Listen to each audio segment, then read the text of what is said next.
e passamos ministrando a palavra no sábado e domingo e ficamos impactados com o trabalho onde aproximadamente 80 mulheres se reúnem semanalmente para orar e estudar a palavra. Estão juntas. E foi comemoração, né, do grupo de senhoras. Quase que metade da igreja eram só as mulheres, né, e elas fizeram um trabalho belíssimo para aquele encontro, digno da gente começar a aprender com eles nessa área. Trago o abraço do casal pastoral, né, o pastor e a esposa e filha, que muito bem nos receberam e fizeram de tudo para que ali a gente pudesse estar bem hospedado. Peço as orações dos irmãos para a esposa do pastor. Ela tem passado por algumas dificuldades, nova ainda, mas já teve 2 AVCs, né, e tem algumas limitações físicas, e isso dificulta a caminhada dela. Mas é um homem de Deus, uma mulher de Deus, que estão ali fazendo um trabalho belíssimo. E aqueles irmãos mandam o abraço dos irmãos. Para essa noite, muitas coisas aconteceram e eu decidi mudar a rota da mensagem que eu tinha pensado durante a semana com os irmãos. E eu quero convidá-los a abrirem suas Bíblias comigo em 1 Pedro, capítulo 1.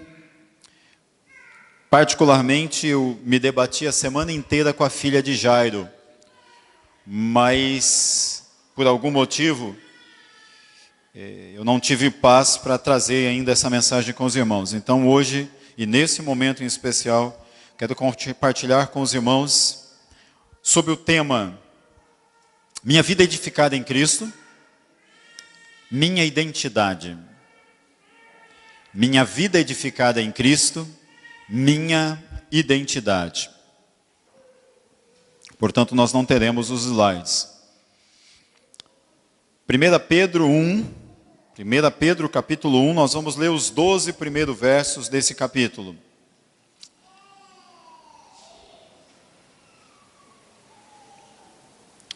Primeira Pedro, capítulo 1, de 1 a 12. Assim diz a palavra. Pedro, apóstolo de Jesus Cristo, aos eleitos que são forasteiros da dispersão no Ponto, Galácia, Capadócia, Ásia e Bitínia, eleitos segundo a presciência de Deus, Pai, em santificação do Espírito, para a obediência e a aspersão do sangue de Jesus Cristo, graça e paz vos sejam multiplicadas. Bendito o Deus e Pai de nosso Senhor Jesus Cristo, que segundo a sua muita misericórdia, nos regenerou para uma viva esperança, mediante a ressurreição de Jesus Cristo dentre os mortos, para uma herança incorruptível, sem mácula, imarcessível, reservada nos céus para vós outros, que sois guardados pelo poder de Deus mediante a fé, para a salvação preparada para revelar-se no último tempo. Nisto exultais, embora no presente, por breve tempo, e se necessário, sejais contristados por várias provações, para que uma vez confirmado o valor da vossa fé, muito mais preciosa do que o ouro perecível, mesmo apurado por fogo, redunde em louvor, honra e glória na revelação de Jesus Cristo, a quem não havendo visto a mais, no qual, não vendo agora, mas crendo, exultais com alegria indizível e cheia de glória, obtendo o fim da vossa fé, a salvação da vossa alma. Foi a respeito desta salvação que os profetas indagaram e inquiriram, os quais profetizaram acerca da graça a vós outros destinadas, investigando atentamente qual a ocasião ou quais as circunstâncias oportunas indicadas pelo Espírito de Cristo, que neles estava, ao dar de antemão testemunho sobre os sofrimentos referente a Cristo e sobre as glórias que o seguiram. A eles foi revelado que, não para si mesmos, mas para vós outros, ministravam as coisas que agora vos foram anunciadas por aqueles que, pelo Espírito Santo, enviado do céu, vos pregaram o Evangelho, coisas estas que anjos anelaram perscrutar. Nem só de pão vive o homem, mas de toda palavra que procede da boca de Deus. Vai tudo bem com você?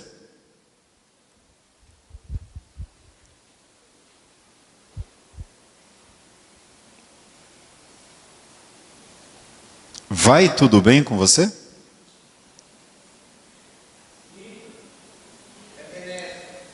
Até aqui nos ajudou o Senhor?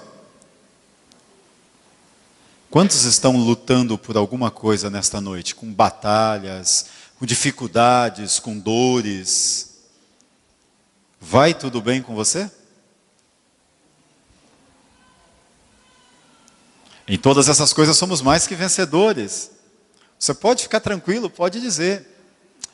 Mas talvez você esteja travando em alguma área da sua vida algumas batalhas difíceis, alguns com pecados. E a gente tem falado tanto, sobre essa questão, mas porque é verdade. O pecado nos relegou à prática dos pecados. E muitas vezes no meio dessas lutas, nós nos sentimos fracos e derrotados. E infelizmente, na maioria das vezes, alguns tendem a dizer, não sei se vale a pena, porque eu me esforço tanto e não consigo fazer o que agrada a Deus. Talvez você venha lutando com a sua família, casamentos em crise.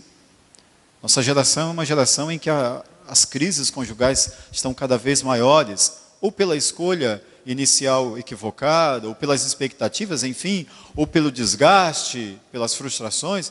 Mas essas crises pelas quais a gente passa nos nossos relacionamentos, muitas vezes nos levam a pensar, e se eu pudesse estalar os dedos e começar de novo em algum lugar? Alguns têm tentado, ido contra a aliança que fez. Ontem nós estávamos falando sobre casamento aqui, e falando de aliança. Tem um casamento sendo celebrado aqui, e os votos da aliança, até que a morte nos separe. Não dá muitas vezes para estalar o dedo e sair de compromissos sérios. Pelo menos pessoas responsáveis não fazem isso. Alguns enfrentam lutas com enfermidade. O problema é que, sejam quais forem as lutas pelas quais nós estamos passando, algumas vezes o inimigo da nossa alma vem ao nosso encontro e começa a questionar se nós somos realmente filhos de Deus, se nós realmente somos amados por Deus, se nós realmente temos da parte de Deus a bênção que tanto Ele propala. Ou você já não passou por essa pergunta? Talvez seja eu o incrédulo aqui, Tivesse sentado ouvindo alguém. Crise de identidade por causa das circunstâncias. Pedro está escrevendo a irmãos que estão dispersos em várias regiões. Na verdade, a gente poderia limitar uma região maior, que é o leste, da Ásia Menor, uma região em que possivelmente o apóstolo Paulo não tenha ido pregar, porque na viagem missionária ele passou por várias áreas da Ásia Menor, mas por essa, nas cidades que Pedro está falando, possivelmente Paulo não tenha chegado. Mas o Evangelho chegou lá, talvez por causa daqueles irmãos que estavam no dia de Pentecostes em Jerusalém, ouviram a pregação, e se você leu a narrativa de Atos 2, vocês vão ver que tinham pessoas do Ponto, da Galácia e de outros lugares. Foram para lá, falaram do que havia ouvido, do que haviam experimentado, a igreja começou, e agora esses irmãos estão prestes a passar por uma grande luta. Essa carta foi escrita provavelmente ali pelo ano 60, 64, e nesse momento em que essa carta foi escrita, é o momento que está correndo o burburinho, pegou fogo em Roma. Quem botou fogo em Roma? Os historiadores dizem que quem botou foi o imperador, Nero. gostava de ficar construindo, e alguns historiadores dizem que ele botou fogo em Roma exatamente para reconstruir Roma. Mas quando o buchicho começou, que apontando para ele, ele não assumiu a responsabilidade e aproveitou e virou e disse: foram os cristãos que fizeram. Naquele momento começa uma perseguição terrível contra os cristãos. Há histórias de que cristãos foram presos e se tornaram as lanternas do jardim do imperador, cobertos de betumes e queimados vivos. Há relatos de que peles de animais foram arrancadas e amarrados em cristãos, e estes homens e mulheres foram lançados aos cães do imperador para serem trucidados, para a diversão de todos eles. Do que eu estou falando? De perseguição, de sofrimento, de luta.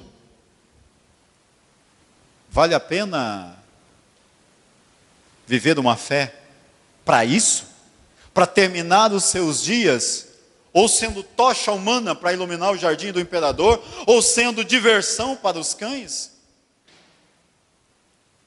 E o pior de tudo, que eles eram pegos, não é porque eles eram alguém que estava agindo malignamente, é porque eles confessavam Jesus como Senhor e Salvador da vida deles.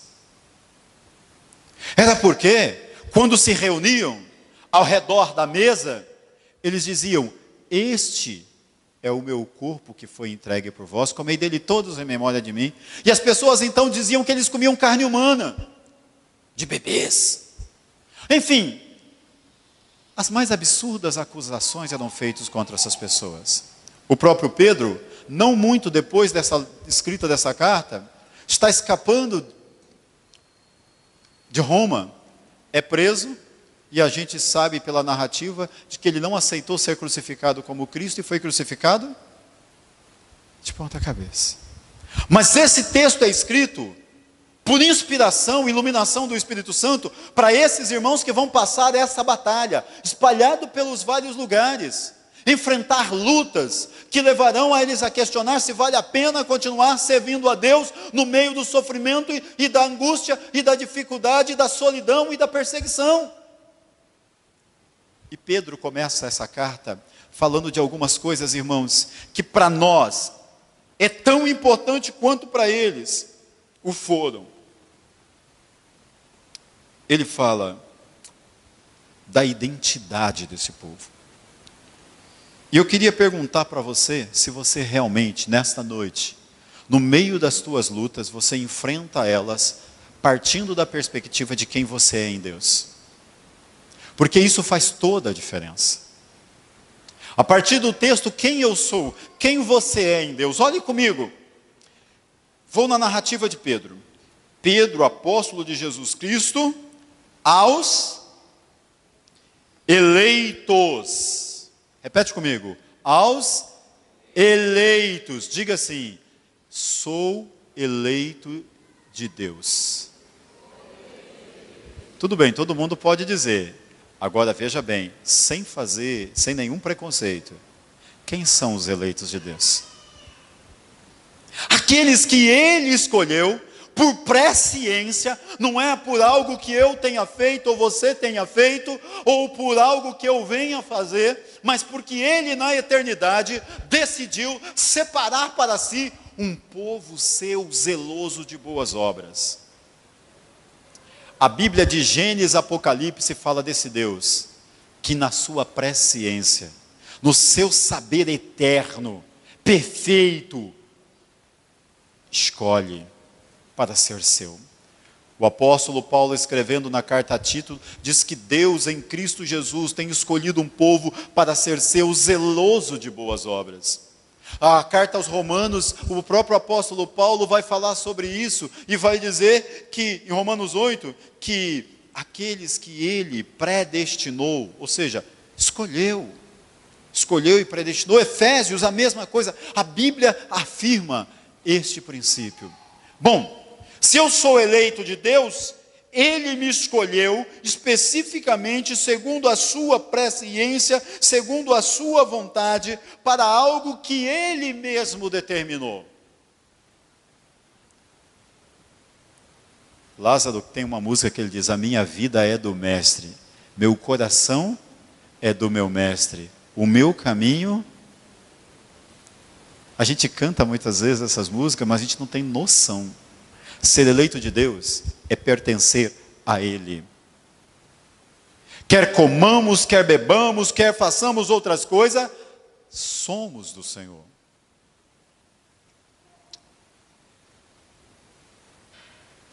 A vida do cristão pertence a Deus.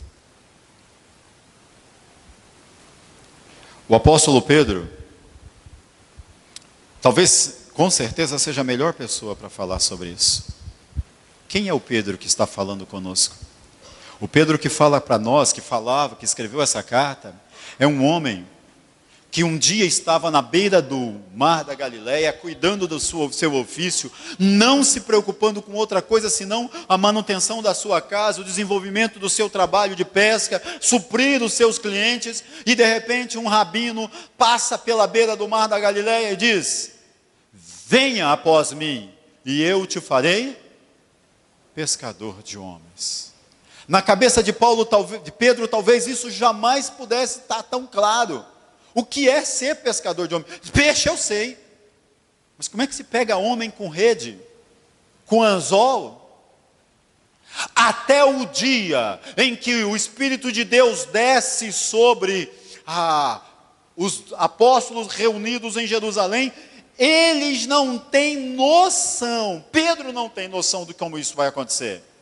Mas antes da fundação do mundo, Deus havia escolhido Pedro para falar para quem fosse, para as autoridades de Israel, e apresentar a eles o plano de Deus, que era salvar o homem através de Jesus, aquele que todo mundo tinha rejeitado, mas que Deus o havia escolhido, eleito e santificado para ser do Senhor. E é esse Pedro que experimenta algo muito terrível. Porque enquanto ele está no processo de aprendizado, digamos que no momento da prova, a única coisa que ele faz é cuidar com a preservação da sua autoimagem, da sua identidade que ele achava que tinha criado. E para isso ele precisava se desvincular daquele que estava preso. Eu não o conheço, eu não sei quem ele é. Eu não, vocês estão me interpretando mal. Não faço parte do clube, do grupo dele. Pedro, antes que o galo cante, 3 vezes você me negará. Foi isso que Jesus disse para ele, e assim foi. Pedro se desespera depois disso, Pedro chora, Pedro volta à pesca, Pedro fica angustiado. Mas Pedro era um eleito. E a primeira palavra do Senhor para Pedro, assim que ele ressuscita de entre os mortos, irmãos, é mandada pelo anjo. Diga aos meus irmãos, aos seus irmãos, que ele vai adiante de vós para a Galileia. E a Pedro, que ele ressuscitou. Deus cuida dos seus. Aqueles irmãos que estavam passando por lutas, se eles entendessem que Deus os havia escolhido, nenhuma dor, nenhuma luta, nenhum sofrimento da vida lhes tiraria do que Deus estabeleceu. Se você quiser dar uma olhada na carta aos Romanos, no capítulo 8, final da carta, eu estou bem certo de que nem a morte, nem a vida, nem anjos, nem principados, nem coisas do presente, nem do porvir, nem qualquer outra criatura poderá nos separar do amor de Deus que está em Cristo Jesus. Se você pesa no ouvido falar do eleito, somos escolhidos por Deus. Em amor, o Pai eterno nos escolheu para sermos dele. Escolheu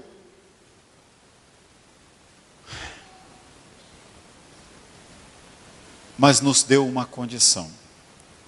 Se você olhar para o versículo aí, ele vai falar aos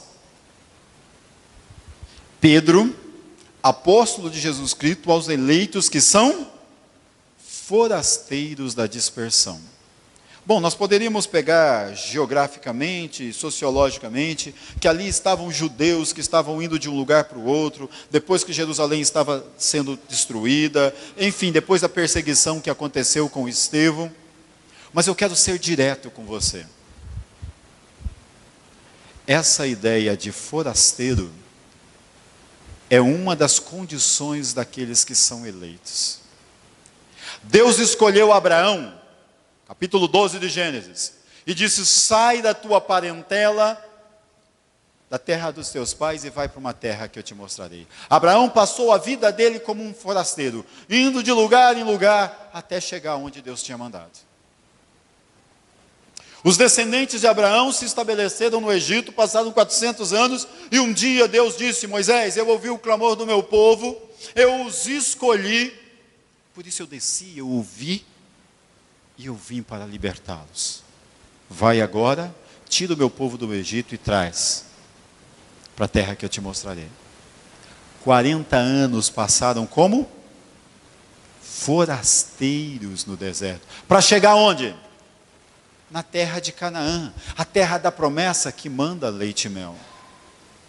Pedro está falando para esse povo como homens que são forasteiros, que estão dispersos numa região geográfica, numa condição social, de perseguidos do Estado, de pessoas oprimidas, de pessoas que enfrentam a oposição, a indiferença, o ataque dos seus concidadãos, porque eles escolheram uma nova cidadania. E aí faz toda a diferença. São forasteiros porque não são cidadão daquele lugar. Qual é a cidadania do cristão?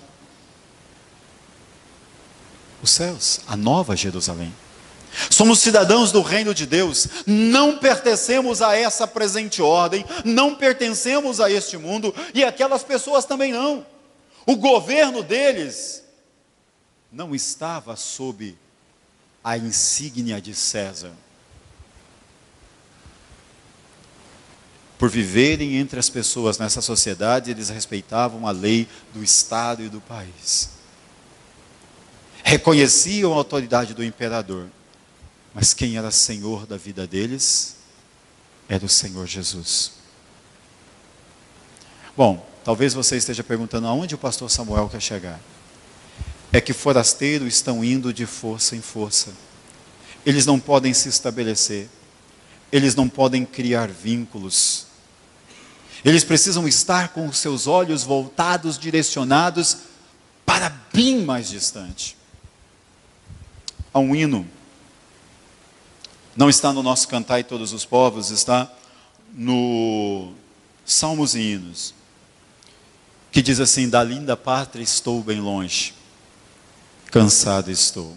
Eu tenho de Jesus saudades, quando será que vou? Quanto mais nós nos apegamos às coisas desta presente ordem, e a nossa geração está se apegando sim, mais distante da nossa pátria nós ficamos. Mais sofrido fica quando nós começamos a ser tolhidos muitas vezes nas coisas do mundo.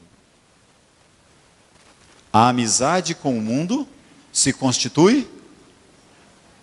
Veja bem, todos têm que entrar num supermercado e comprar. Nós não estamos falando disso. Todos precisam ir a alguma loja para comprar o que vestir, entrar em um banco e negociar para poder fazer os seus negócios, numa concessionária, enfim, entrar num ônibus. Não é disso que nós estamos falando. Nós estamos falando a se imiscuir com os valores da presente ordem. Toda vez que o cristão, a igreja, perde a sua condição de forasteira, ela pensa em se estabelecer. Primeira narrativa bíblica de estabelecimento é dos filhos de Caim. Construir uma cidade para fazer o seu nome célere, chegar aos benefícios dos céus sem precisar do caminho que Deus planeja para o homem. A nossa condição de forasteiro diz que nós devemos viver de modo digno da vocação a que fomos chamados. Que nós devemos olhar para as coisas que são lá do alto. Que nós devemos viver de maneira aqui que nós sejamos dignos de entrar nas cidades santas pelas portas. O autor da carta aos Apocalipse, João, lá no último capítulo, capítulo 22, versículo 14, ele diz: bem-aventurados os que lavam as suas vestes no sangue do Cordeiro, porque entrarão pela cidade santa, pela porta.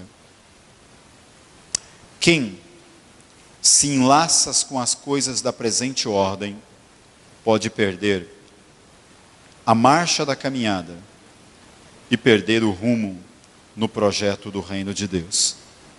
É um alerta. Em terceiro lugar, o apóstolo Pedro, lá no versículo 3, ou melhor, ainda no versículo 2, final do versículo 2, ele diz assim: eleitos segundo a presciência de Deus, Pai, em santificação do Espírito, para a obediência e a aspersão do sangue de Jesus Cristo. Somos eleitos, forasteiros, mas santificados.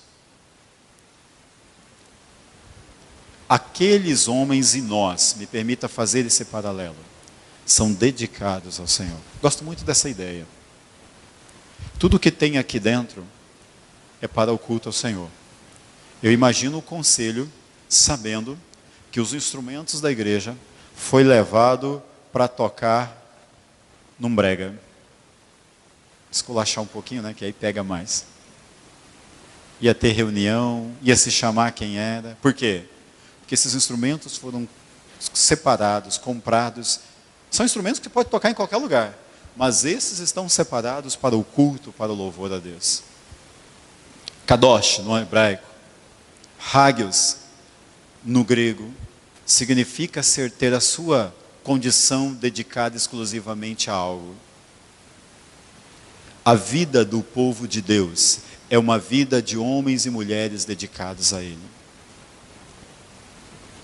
Se você olhar em 1 Pedro capítulo 2, versículo 9 e 10, ele diz assim: vós sois raça eleita, nação santa, sacerdócio real, povo de propriedade exclusiva. Isso é santidade, é dedicação.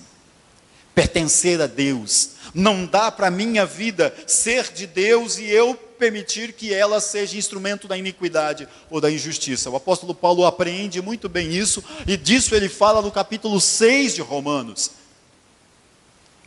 Agora não é uma obra minha somente. No dia em que um homem e uma mulher se aliança com Cristo, confessando Ele como Senhor e Salvador, dali em diante, sua vida está dedicada a Deus. Sua fala tem que glorificar a Deus. Sua vontade tem que glorificar a Deus.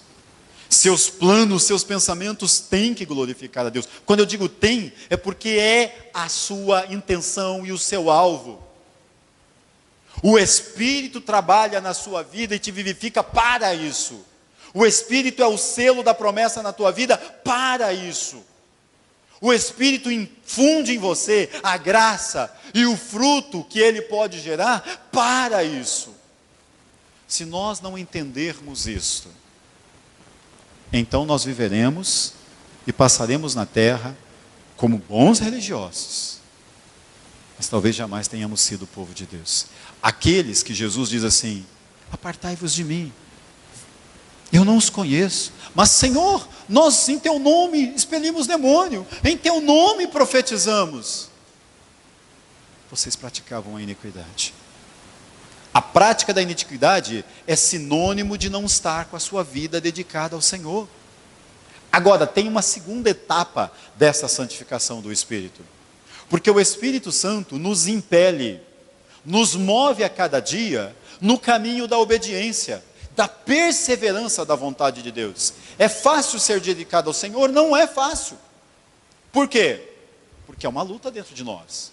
Eu sei o que é que eu devo fazer, mas a capacidade de fazê-lo muitas vezes não está em mim. Mas o apóstolo Paulo nos diz que é Deus quem opera em nós, tanto querer quanto realizar. Pedro está falando àqueles irmãos: vocês foram santificados, foram eleitos em santificação do Espírito. O Espírito trabalhou em vocês para que a vida de vocês fossem dedicadas ao Senhor. Meu irmão e minha irmã, nessa noite eu quero dizer para você: eu não sei as lutas que você tem com o pecado e quais são as suas quedas. Eu só sei de uma coisa: desde o dia da sua conversão, se você é um homem e uma mulher que tem uma aliança com o Senhor, o Espírito Santo fez uma obra de regeneração e santificação na sua vida. E o Senhor olha para você como um santificado, separado, entregue a Jesus, para ser parecido com Ele. O próprio Espírito, em Romanos, 2 Coríntios 3,18, e nós somos transformados de glória em glória, pelo Espírito, na perfeita imagem de Cristo Jesus. É isso que o texto lá diz.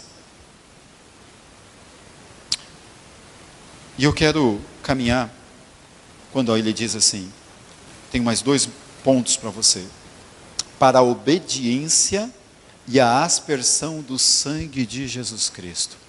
Comigo, somos eleitos, somos forasteiros, somos santificados, chamados à obediência. Talvez o grande problema meu e teu, não sei se você enfrenta isso, é o de obedecer. Quando Jesus, lá no capítulo 15 de João, vai falar aos seus discípulos, já no finalzinho da sua vida, ele fala de estar ligado a Ele. E o sinal identificador de estar ligado a Ele é obediência. Se guardardes os meus mandamentos. O que é guardar? É pegar e botar numa caixinha, num baúzinho e colocar no armário, no guarda-roupa? Não. É pôr em prática. Muito da nossa fé, meu irmão e minha irmã, tem sido vivida na nossa imaginação, nas nossas elucubrações e no nosso imaginário. Volto a falar de uma coisa que eu já falei há algum tempo. Muitos de nós no WhatsApp têm dito: pode deixar que eu oro. Algumas pessoas que muitas vezes em conversa eu já ouvi: esqueci. Dar like não é prática. Prática é vida relacional diária. Oração, seja de fechar os olhos, de estar no trânsito conversando com Deus, ou estar de joelhos dobrados ao redor da sua cama, é um diálogo com Deus. Não é torpedo, não é mensagem rápida. A intercessão é colocar-se na brecha em favor de alguém. Não precisa de muitas palavras, não. Não é pela repetição das palavras que nós somos ouvidos. Mas um dos valores que nós precisamos levar muito a sério na nossa vida é a vida de oração. Jesus disse: orai sem cessar. Precisamos obedecer. Essa casta não sai a não ser com oração e jejum. Ele está dizendo o quê? Orem, santifiquem-se. Porque senão não funciona. Tudo que pedirdes em meu nome, ao Pai crendo receberei. Como é que a gente pede? Oração. A prática da palavra. Até poucos dias eu estava pregando para os irmãos: homens cheios da palavra, mulheres cheias da palavra, crentes cheios da palavra. Mas não é só cheio no sentido de: pastor, pode falar, vamos fazer uma prova. O senhor cita o versículo, eu falo o texto. O senhor cita o texto, eu digo aonde está. Não é isso. Gincana bíblica é muito bom. Mas se esta palavra que você conhece não se tornar em ação, que seja para a edificação tua e dos teus irmãos, de que adianta conhecer a Bíblia? Os fariseus da época de Jesus eram os mestres em escrutar o texto, em ensinar o texto, em avaliar se as pessoas viviam o texto. Mas Jesus disse deles que eles ficavam na porta, não entravam e não deixavam as pessoas entrarem. Pedro diz que nós somos eleitos para a obediência à verdade de Deus. E aí ele acrescenta uma coisa que é a aspersão do sangue. É importante você entender isso. Por que obediência e aspersão do sangue estão juntas? Se dissermos que não temos pecado, fazemo-lo mentiroso e a sua verdade não está? Mas se confessarmos os nossos pecados, Ele é fiel e justo para nos perdoar os pecados e nos purificar de toda injustiça. Não estamos em plena perfeição aqui ainda. Estamos na jornada da perseverança. De fé em fé. De força em força até chegar na nossa Sião espiritual, na linguagem bíblica. Falharemos? É possível que sim. E a Bíblia diz, se pecarmos, temos um advogado junto ao Pai. Por isso a aspersão do sangue. Veja bem, para quem está sob perseguição, para quem está sob ameaça, saber que se falhar, a graça superabundante de Deus o alcança, é maravilhoso, é um bálsamo. Pedro está dizendo isso para esses irmãos, e eu quero que você tenha isso claro para a sua vida. Se alguém cobrar de você perfeição aqui, essa pessoa não entendeu. Ela tem que cobrar de você santidade, ela tem que cobrar de você obediência. Mas o dia que o nosso corpo terrestre for transformado em um corpo glorioso, aí sim, aí o pecado estará longe, a morte, a tristeza e a dor. Mas a nossa jornada será aqui na terra de lutas, de batalha, mas acima de tudo, de sustento pela graça de Deus.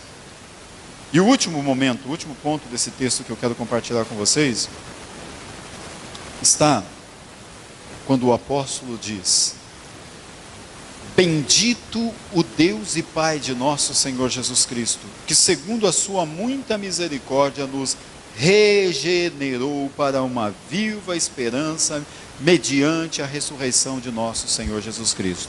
Poderíamos continuar lendo, eu paro o texto bem aqui porque isso é fundamental. Eleitos, peregrinos, forasteiros, santificados, chamados à obediência, regenerados, gerado de novo. Não é a conformação a um código de doutrina dessa ou daquela religião que te salva. É o novo nascimento.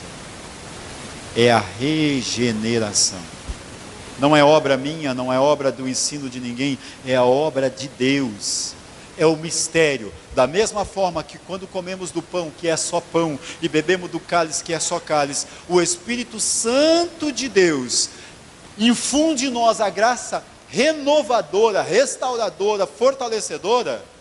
Esse mesmo Espírito infunde naquele que diz: Senhor Jesus, reconheço que sou pecador, confesso os meus pecados e te confesso como meu Senhor e Salvador, me rendo a ti, escreve o meu nome no teu livro da vida, me sela com o teu Espírito. Essa pessoa, de maneira que nem eu nem você jamais poderemos descrever, cientista nenhum, experimentará uma nova vida. Nasce de novo. Começa com um bebezinho e começa a se desenvolver, e o alvo é a maturidade para se tornar um pai espiritual. Todo regenerado cresce. Crente estagnado precisa olhar a sua vida, porque todo regenerado cresce em graça e no conhecimento de Cristo Jesus. Maturidade é o nosso alvo, e maturidade é a semelhança do caráter de Cristo, que também é a semelhança da hombridade. Lembram do tema desta mensagem? Minha vida edificada em Cristo. Identidade. Eu não sei pelo que você tem passado nesses dias. O meu chamado para você nessa noite é: creia que Deus já te regenerou, se você confessou Jesus como Senhor e Salvador. Creia que Deus em Cristo Jesus te mostra o caminho. Seja obediente à palavra, seja fiel ao que Deus tem te revelado na palavra. Não deixe que as coisas da presente ordem te coloquem em xeque entre isso e aquilo. Entre a carne e o Espírito, faça o que o Espírito te mande, não desveie. Seja a paz de Cristo o árbitro do teu coração. Confie no processo santificador. É de glória em glória. E talvez caiba então dizer o seguinte: a prova pela qual você está passando, a luta pela qual você está passando, o nosso Deus que te elegeu antes da fundação do mundo, Ele pode e Ele quer usar essa situação para o teu crescimento espiritual. Você só precisa confiar que Deus está no controle.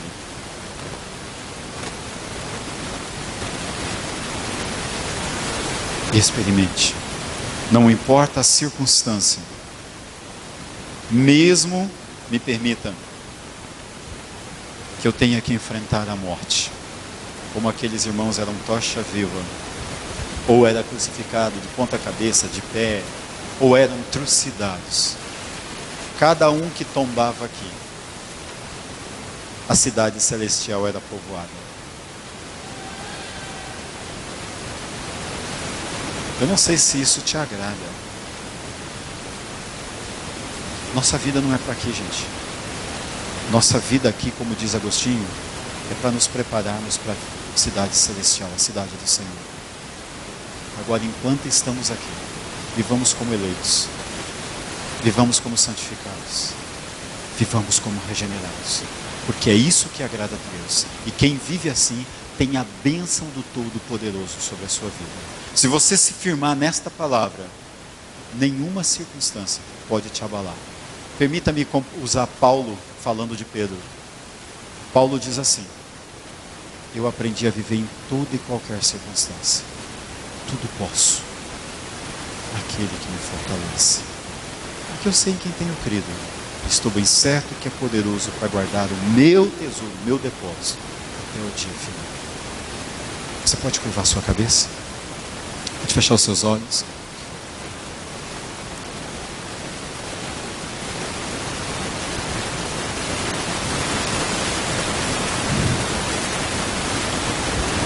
Quantos anos você tem?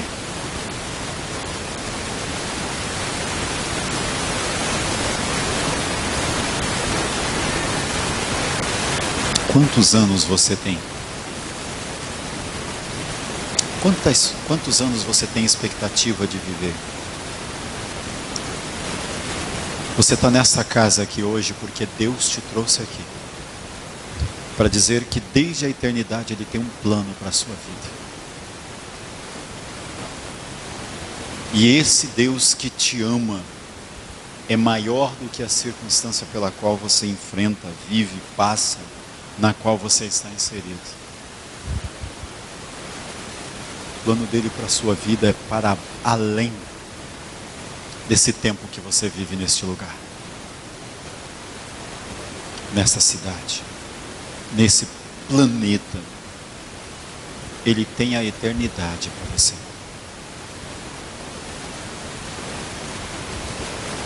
Tua identidade é para ser a identidade de um eleito. Viver menos que isto é viver como mendigo sendo filho do rei.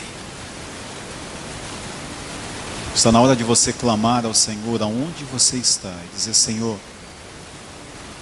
eu preciso que a minha esperança seja renovada.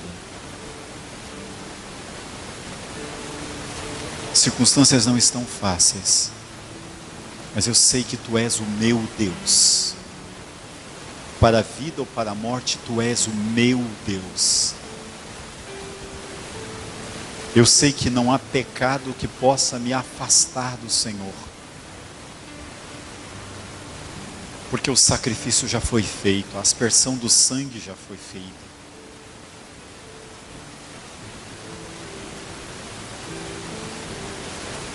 Eu sei que o Senhor mesmo já traçou o meu caminho. Mesmo as circunstâncias que se atravessam no meu caminho não são suficientes para impedir o plano que o Senhor tem para a minha vida. Então somente me sustenta, Deus. Então somente confirme em meu coração quem eu sou para o Senhor.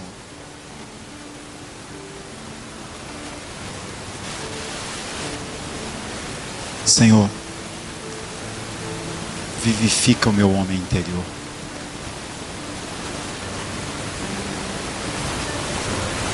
renova a esperança na tua salvação. Coloca a alegria da tua salvação no meu coração, como colocaste no coração de Davi, depois dele se arrepender do pecado com Betseba.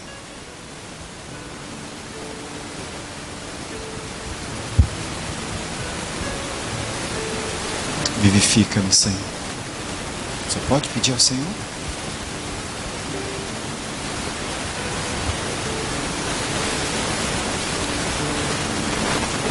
Não desista da jornada com o Senhor.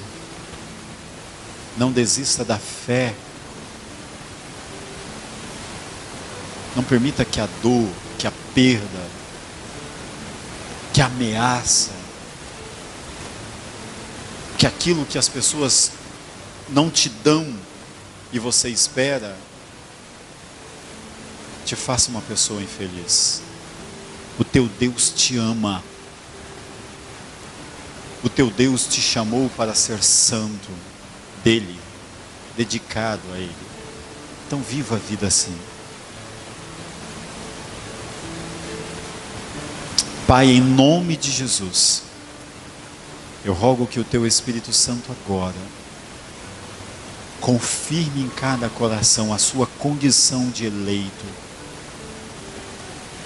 E se há alguém aqui nesta noite, Pai, que vindo a este lugar não tem essa certeza no seu coração,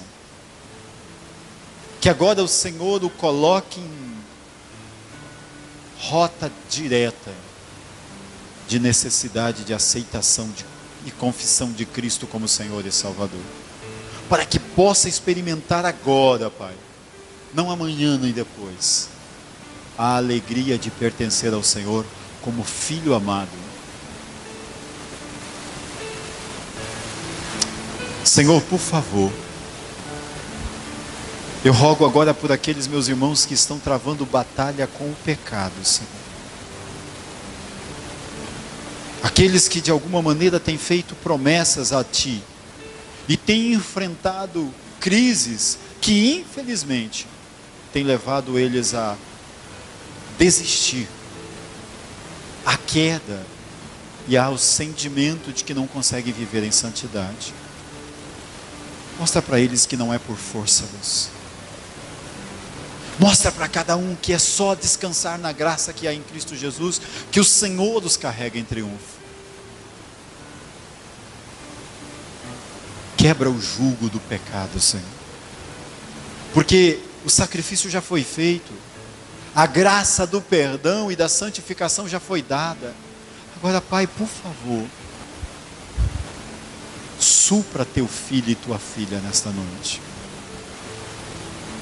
Eu rogo por aqueles, Pai, que estão sentindo a dor da luta, da batalha diária pela vida em obediência ao Senhor, que estão enfrentando ataques do maligno na sua jornada, seja no casamento, na relação com os filhos, no trabalho, na sua vontade de ser feliz, de viver bem, as escolhas que estão fazendo.